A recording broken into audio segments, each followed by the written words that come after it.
Thanks for visiting the patient and the weather. Today I'm meteorologist Al Peterlin, and I'd like to talk about the weather health risk for October 18th, 2025. We do keep additional graphics available at tpatw.com.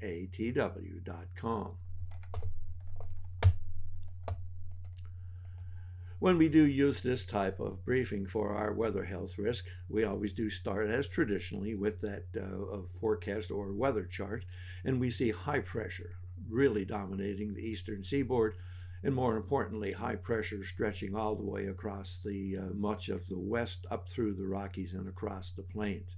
However, we have a very active front stretching from the Michigan Upper Peninsula across eastern Iowa through Missouri into Oklahoma City, swinging back up to Denver. There is also another frontal system trying to work its way into the Pacific Northwest. Looking at our vitality index, we're looking at really two significant areas, the Ohio Valley and then much of the plains, but taking in some of the high plains and even the easternmost and northeastern Rockies.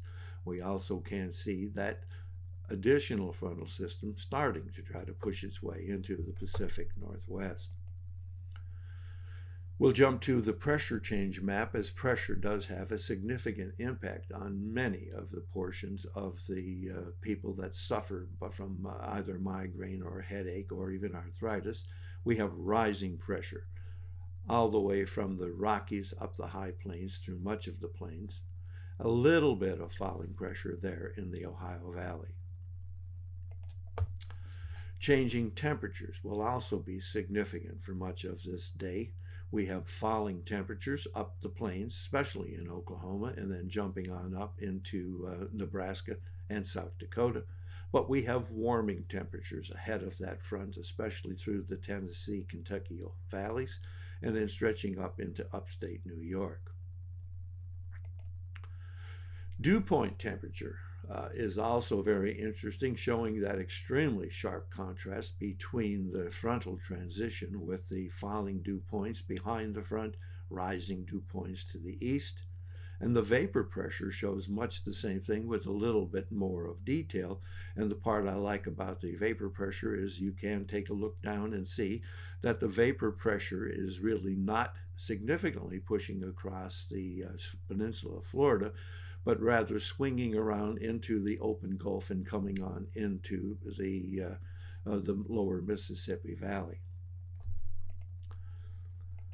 Looking at POI, or our estimation of the change in the oxygen content of the atmosphere, you can see that we have basically a headache in the heartland, or migraine through mid-America. We have that migraine risk stretching from southern Iowa, picking up significantly starting in West Texas, moving across Oklahoma. Kansas is really difficult in Nebraska, up into the Dakotas, and stretching into Montana, and then stretching east across Wisconsin and Michigan. You'll notice we do have a risk of arthritis and asthma, just a touch across portions of California, picking up some in Nevada and in Oregon, but the real significant stretch of asthma and arthritis starts in the very much northeastern sections of Louisiana, Arkansas, and then picking up sharply across the northern portions of the southeast, northern Alabama, northern Georgia, South Carolina, and swinging sharply and harshly across Kentucky, Ohio, Indiana, picking up Virginia, making it all the way through New York into the lower sections of New England, but not touching coastal New England. Thanks for visiting the patient and the weather. Your comments are appreciated, and if you hurt, tell us where you're located.